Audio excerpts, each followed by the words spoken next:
السلام عليكم ورحمة الله وبركاته. من أصعب الحاجات اللي ممكن تعملها لو حد من صحابك أو من أهلك أو حتى من ولادك جولك في حاجة لها علاقة بالعلاقات بين أي اتنين صحاب متجوزين مخطوبين، إنك تقوله يعمل إيه بشكل واضح صريح.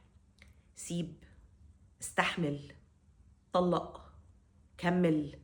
دي مش بتاعتك. انت أقصى حاجة تقدر تعملها وتكون حقيقي بتساعده وتكون حقيقي بتنفعه هو انك تقول له مميزات وعيوب كل وضع من وجهة نظرك، ودايما تقفل الجملة بأنا شايف، أنا رأيي، أنا دي خبرتي أنا، إنما ما أقدرش أملي عليه يعمل إيه. ده امتحانه، ده اختباره، دي حياته. مش بالضرورة تكون عارف 100% من مشاعره وظروفه وأحواله.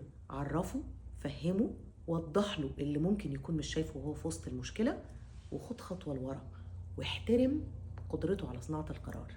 مهما كانت متواضعة، ومهما خدت الموضوع على قلبك، ومهما حاولت تفيده، عمرك ما هتقدم له الإفادة اللي هو محتاجها بنسبة 100% إلا إذا كان القرار نابع من جواه وعلى ضمانته وعلى فاتورته، وهو اللي هيحاسب عليه، لأنها ببساطة حياته هو مش حياتك.